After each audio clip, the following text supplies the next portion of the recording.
राष्ट्रवादी कांग्रेस में कुठलीही फूट नहीं। राष्ट्रवादी कांग्रेस में कोई भी आप जैसे कहा लड़ाई झगड़ा कुछ भी नहीं है। इस पार्टी की स्थापना आदरणीय पवार साहब ने 25 साल पहले की थी। कश्मीर टू कन्याकुमारी बच्चा बच्चा जानता है कि राष्ट्रवादी कांग्रेस एनसीपी मतलब शरद पवार। हमारे देश के अध्यक्ष श्री शरद पवार है और महाराष्ट्र के अध्यक्ष श्री जयंत पाटिल जी हैं। और जयंत पाटिल जी ने और पार्टी ने अभी रोहिणी ताई को महिला अध्यक्ष पद की जिम्मेदारी दी है और वो पूरी ताकत से महाराष्ट्र की महिलाओं के लिए अब काम कर रही है और हम सब उनके साथ अभी 3 दिन का दौरा इस एरिया में कर रहे हैं। मेरे ख्याल से जाने का कोई सवाल ही नहीं है, क्योंकि पार्टी बनाई किसने? शरद पवार ने। तो पार्टी और चिन्ह उनके ही साथ रहना चाहिए। It is obvious. बघूया ना, चर्चा झाल्यावर बघू, मार्ग काढू। काँग्रेसचे आमदार रोहिदास पाटील यांच्या सूतगिरणीवर कालपासून इन्कम टॅक्सची धाड पडलेली आहे, त्यासह इतर ठिकाणी धाड पडली आहे। नाना पटोले यांनी त्यांना लोकसभेची जबाबदारी दिली होती। मला काय आश्चर्य वाटत नाही हो, सगळ्यांना सवय झाली या देशामध्ये ते आईस करतात। आईसचा अर्थ माहिती आहे का तुम्हाला? आईस म्हणजे बर्फ नाही, आईस म्हणजे ICE, income tax, CBI, ED।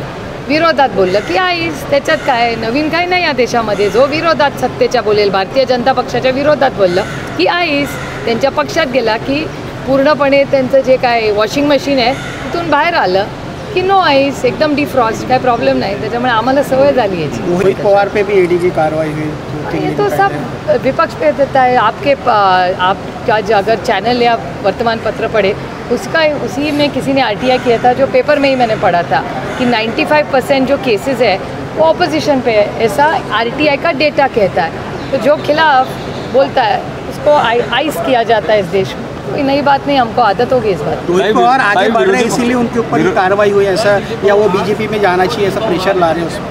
हो सकता है, देखिए आपके भी मन में ऐसा ही आया ना, हो सकता है आजकल जमाना ऐसे हो गया। विजय वडेट्टीवार यांनी म्हटलं की मराठवाड्यामध्ये मराठ्यांना कुणबींचे जे प्रमाणपत्र आहे ते पैसे देऊन मिळतात आहे। अंबादास दानवेंनी सुद्धा तशा प्रकारचं प्रमाणपत्र बनवलं, त्याच्यावर आकडा सांगितला 28 लाख आकडा सांगितला।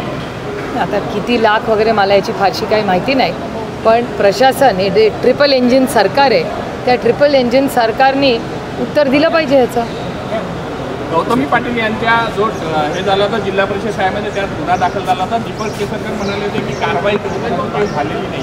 मला याची काय माहिती नाही आहे। मला महागाई, बेरोजगारी आणि दुष्काळावर प्रश्न विचारा, माझा सगळा अभ्यास झालेला आहे त्याचा। एक सरकारी कर्मचारी जे आहेत ते त्यांचा OBCची टक्केवारी कमी आहे अशा प्रकारची एक आकडेवारी समोर येते आहे। 27% आरक्षण कोणी आणले? ती आणली कोणी? भुजबळांनी मांडली त्या दिवशी बैठकीत। मी त्या बैठकीत नव्हते, त्याच्यामुळे मला नाही माहिती कोणी काय मांडली आहे। डेटा मला वाटतं सरकारकडे किंवा RTI करून तो मागवता येईल। आजकाल RTIचं पण उत्तर सरकार देत नाही, त्याच्यामुळे आता बघूया कशी माहिती। धनंजय मुंडे उद्या नागपूर जिल्ह्याच्या पूरग्रस्त भागाची पाहणी करणार, अतिवृष्टी भागाची पाहणी करणार आहे। एकंदरीत महाराष्ट्रात बघितलं तर एक विपरीत परिस्थिती आहे, काही भागामध्ये दुष्काळ आहे, काही भागामध्ये अतिवृष्टी आहे। सरकार एकंदरीतच शेतकऱ्याच्या बांधावर पोहोचायला किंवा त्यांच्या समस्या ऐकून घ्यायला वेळ उशीर होत आहे का सरकारकडे? नाही, सरकार असंवेदनशील आहे।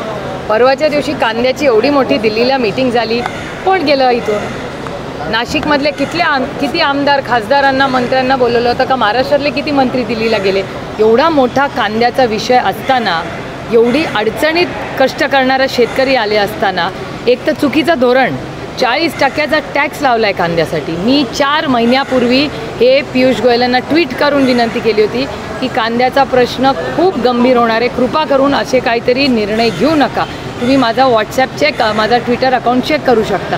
4 महिने सातत्याने मी सांगते की जगामध्ये कांदा कमी आहे, महाराष्ट्रात कांदा कमी, देशात सरप्लस कांदा आहे, जगामध्ये कांदा कमी आहे। कृपा करा आणि परदेशात कांदा जाऊ द्या, शेतकऱ्याला 2 पैसे मिळतील।